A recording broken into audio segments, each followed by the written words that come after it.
Hey everybody, it's Julie with Julie's Designs. I hope everyone had a great Thanksgiving holidays. I took off last week for my business, YouTube, everything. It was so nice. We actually went out of town and my husband came home before us and this huge stack of boxes are at the front door. So I totally got in trouble. He's like, I can't even get to the front door. And then he put them all right here by the Christmas tree. So I'm like, oh, I'm just going to leave them right there. I can't really like deal with them till the kids go to school because I don't know exactly what's in each one of them. So I don't want to open them up with them around. So yeah. And there's going to be more coming in throughout the day. Actually, some came in today and I just kind of added them to the pile and I don't think he noticed. I'm just like getting them away from the front door, you know. But anyway, Thanksgiving is over, so now we can have no shame in our Christmas game. It is time to get ready for Christmas. I have my tree up, and actually I'm going to do a video this week probably about decorating this tree because I'm not putting any bulbs or any ornaments.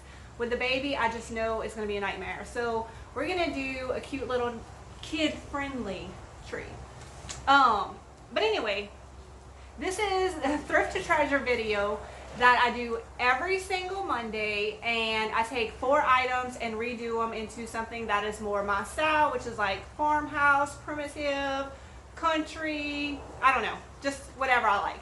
And usually for resale, sometimes for myself. So I actually do have something for myself today that I'm super excited about. I've been wanting to do it for weeks, and I'm like, I'm doing it on the video. That's the only way it's going to get done. So let's see, let's start with that. So if you watch me go to IKEA for the first time, I was so excited. I picked up a whole bunch of these, I think it's called girly, pillow covers. And I was all excited to do stuff with them. I hadn't done anything with them yet. So I have an idea on, you can't see, that's my living room right there. I was going to see if you could see the pillow. But I have like these amazing red checkered pillows.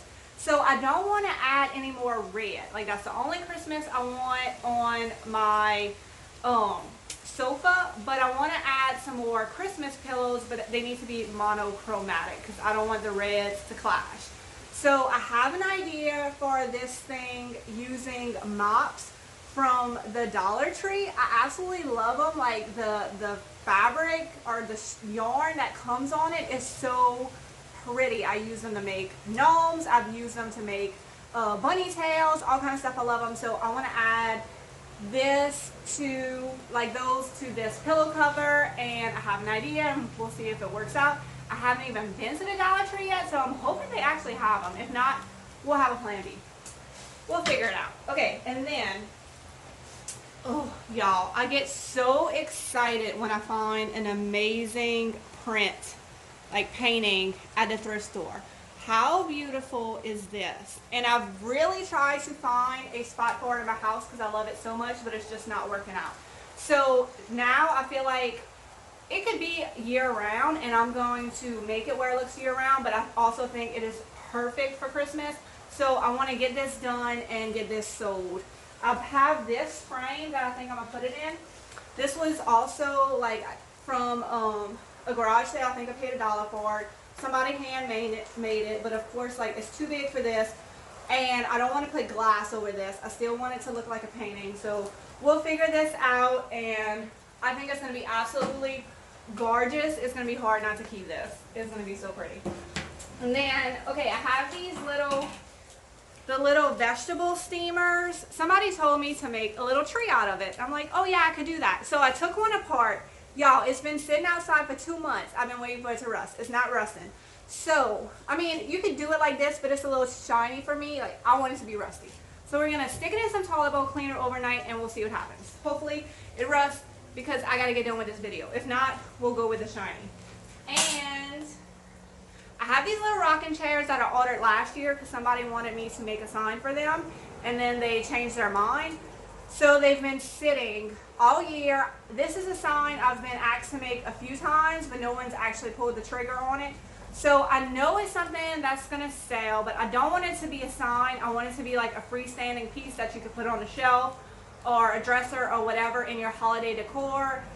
The saying is something about leaving a chair for our loved ones that are lost or something like that.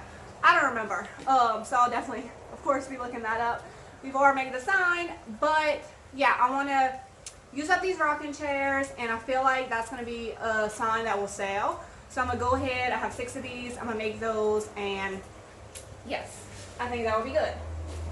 All right. Well, let's go ahead and get started. So I'm using these mops from the Dollar Tree.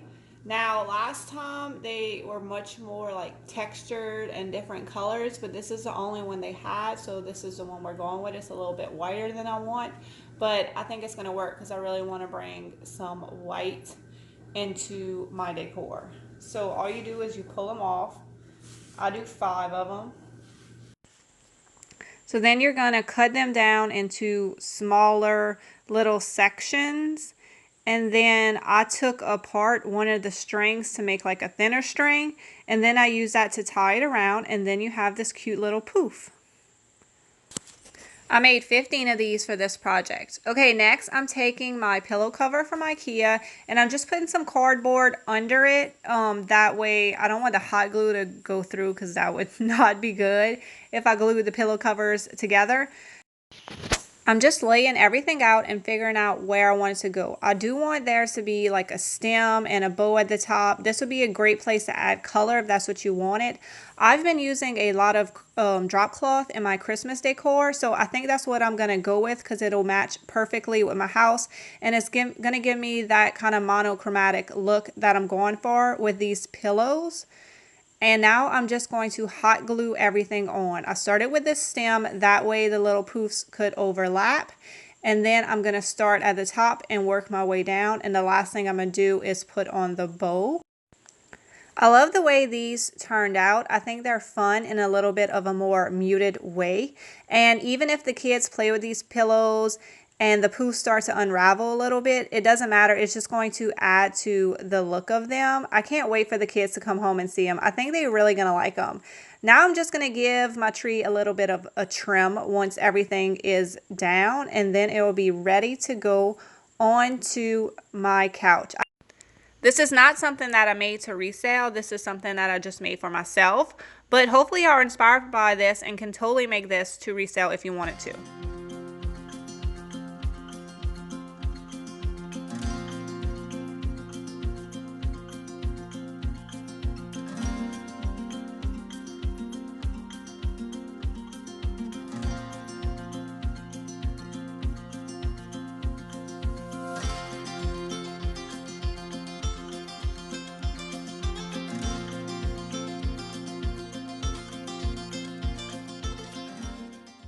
Whenever I start a new design, I first start it in the computer. I use Adobe InDesign. I used to be a graphic designer, so I have professional design programs.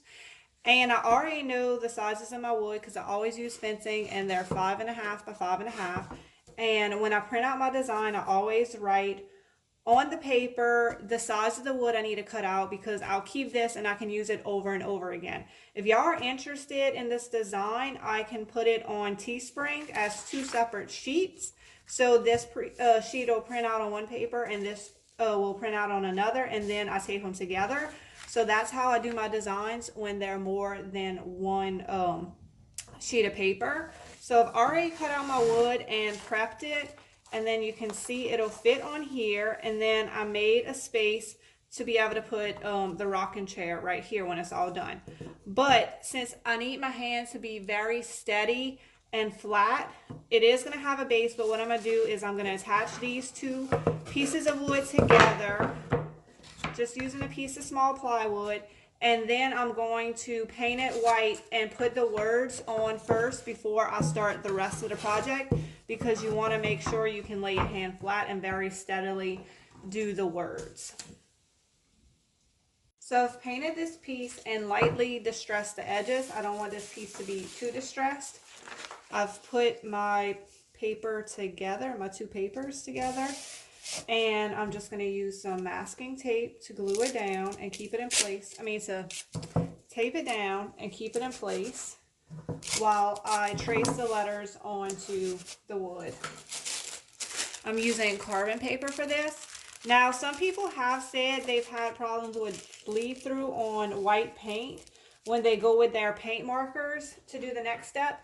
I've never had that issue, but what I recommended doing is just spraying a coat of sealer on it. So like Rust-Oleum clear coat or polyacrylic or Mod Podge or whatever you have.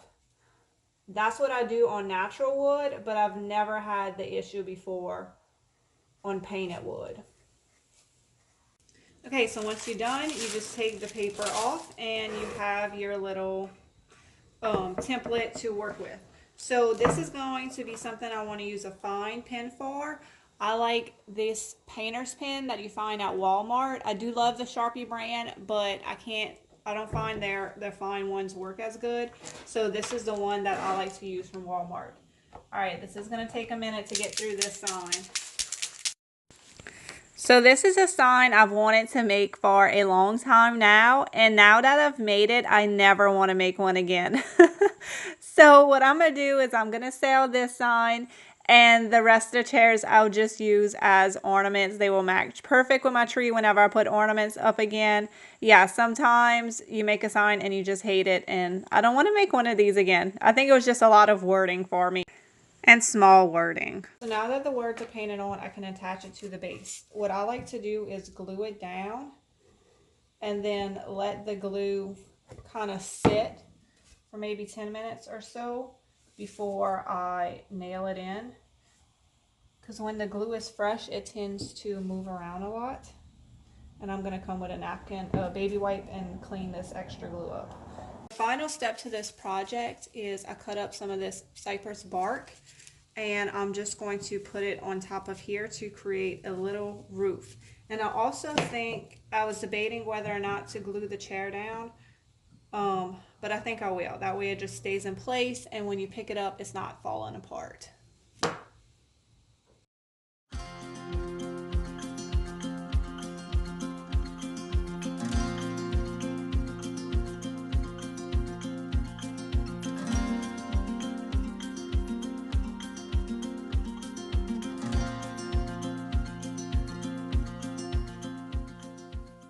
So this project, I'm using this frame that was thrifted, but it is too big for this print. So what I want to do is add like a wood mat to it. So I have this 5mm underlayment. It was already cut into 4-inch wide strips. So it's already the perfect size.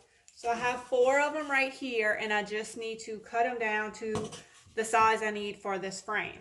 So how I measure is I actually put them on the piece and then mark off where it needs to be cut. And when I'm doing a 45-degree angle, I always draw it because it seems like not hard to figure out, but when you're doing a bunch of pieces, it becomes a little complicated. So I'm going to do one piece at a time, nail it in, move to the next one, because every time when I try to do all 4 at one time, things end up getting messed up. So I'm going to attach this one and then measure the next one until I make it all the way around. So I got all the pieces cut. I just put them in with my nail gun.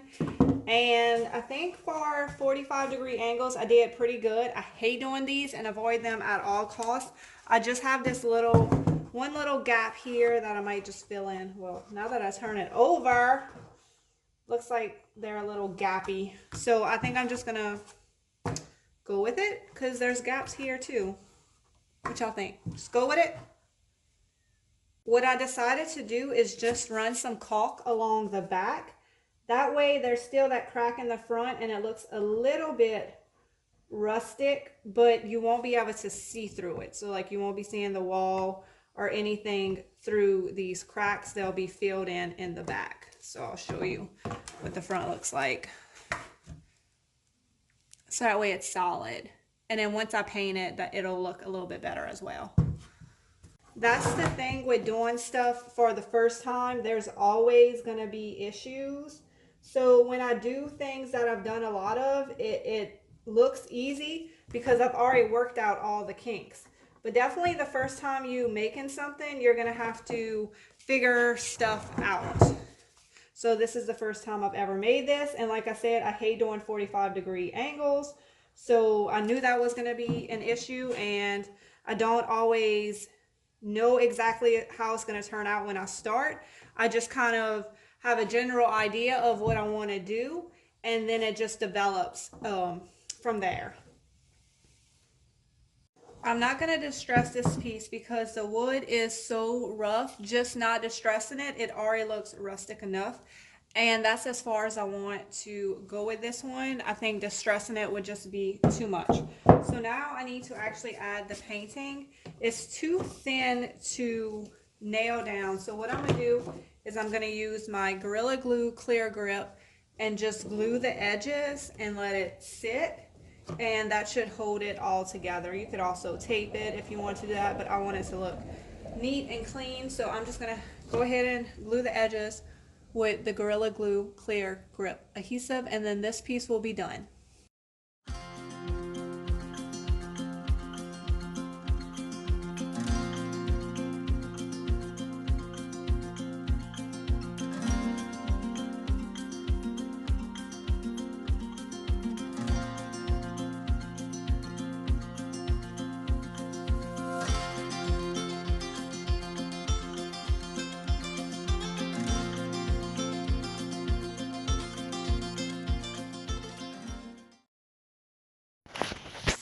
I decided to use all kitchen objects for this one.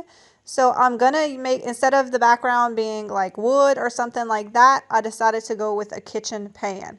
And I just laid it out ahead of time how I wanted it to look on the pan. That way I knew where to start off with. I'm gonna start off with the bottom layer because then you're gonna put the top layers on top of each one. So you wanna start off with the bottom and work your way up. I'm using my glue gun with Gorilla brand glue sticks. That is my favorite brand of hot glue. It works so well. And what I'm going to do is, after the whole thing is together, I'm going to bring it outside and use my spray gun and paint the whole thing white. After the paint is dry, I'm just taking some sandpaper and I want to distress the entire piece. I'm just going to distress the edges of the pan, but I want the pieces of the vegetable steamer to be a little bit more distressed. And then I'm going to finish it off. I'm going to take one of the pieces that I didn't use, that I didn't paint white, and I'm just putting it at the bottom as like the little trunk of the tree, and then I'm just going to put a very neutral bow on top. And I think this will go well in anybody's kitchen. I just try to, keep it kitchen themed, but also very neutral at the same time. I think this turned out so cute.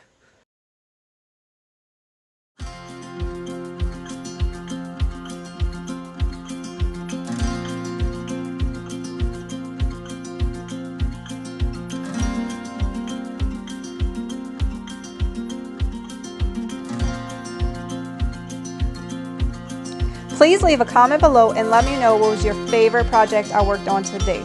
And don't forget to subscribe to my channel if you love this sort of content.